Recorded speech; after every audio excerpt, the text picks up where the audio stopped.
Those of us in the metaphysical world don't doubt the existence of subtle energies and in the unseen world, and forces, of course, on higher planes like angels and cherubs, but we tend to overlook what's going on around us in everyday life. In the room where you are right now, there are energies left over from other people that may have lived in that place where you are. And there's energies from someone that may have dropped by yesterday. And of course your own energies are the main ones that are there, and whoever's living with you. And whether they're positive or negative has an impact on the residents of the house. The truth is that many homes do have negative energies in them. Realtors know that only too well. As they go into a home that they may consider selling or taking listing, sometimes they don't do it, even in today's economy, because they don't feel like the house has good energy. These are sensitive people. Most people aren't sensitive, but those that are know that why there's going to be too many problems trying to sell that house. So back to subtle energies.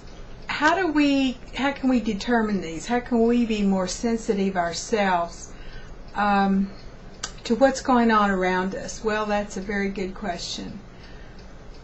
I'm going to give a short demonstration on how one of the ways that I first started out sensing things was I would see movement around me. And I would also begin to pick up auras in other people as I was watching them. And sometimes I would be sitting for quite a while, like in a lecture at church, or and then mainly when I was deliberately trying to see their aura. This is the thing that you need to do if you're going to do this. You have to have intent to see these things. There's the movie The Sixth Sense, talked about the little boy that could see all the terrible things around him. Well, I haven't done that. I did sense bad energies in a haunted house that I lived in, and there was lots of poltergeist type activity there. It turned out there was a ghost living there, and a bad ley line, bad earth line. So when those were removed, things, believe it or not, that was a rent house that we had for 10 years. And the realtor never called. The renter never called to complain after that, and always did the maintenance himself. I mean, it was like a miracle, something you don't see. Before that, we'd gone through about 6 people who would start many of them would start drinking in the house, and of course, here again we're talking about bad energy. But now let's go back to what we can do about seeing ourselves becoming more perceptive. It's vitally important that we do this if you are interested in maintaining your own health, for one thing. So when you're trying to see movement around you, and I have discovered over the years that apparently I have a guardian angel that spends most of her time on my right side, and so I began to notice that when I would see movement, I would just be sitting still. And here's how you see movement or auras. You can't just look at them directly and see them, and I'm not sure why, and this is the hard part. They have to be slightly out of focus. So if I'm looking right straight at something, but I want to, let's say I want to see someone's aura, I don't look right at that person's head. I'll look slightly, I'll focus, even though I'm looking directly at that person, I'm going to spend more time slightly off to the side. In other words, I'm looking more or less straight ahead, but I'm looking also at my peripheral and of the right and left. And with people and ministers, often this is one of the reasons that I spent some time looking at ministers, is they often have an aura that's fairly easy to spot.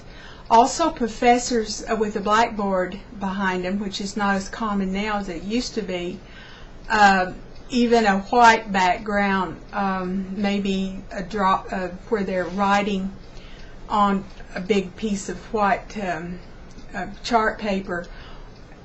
These are good places to see auras because there's a background that favors that.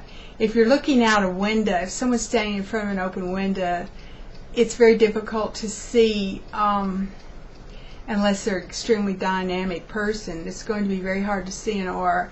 So it has to do with the background of where a person's standing or sitting. So now going back again to how to do it, you begin to notice what's going on in your peripheral vision to the right or to the left. And you can see energies there. If there's movement, if there's someone with you, maybe not necessarily someone you would think is with you, you may see movement in the room. If there's energy from an angel, for example, like I was mentioning before, you'll see movement moving around in your peripheral vision. So that's something to look for.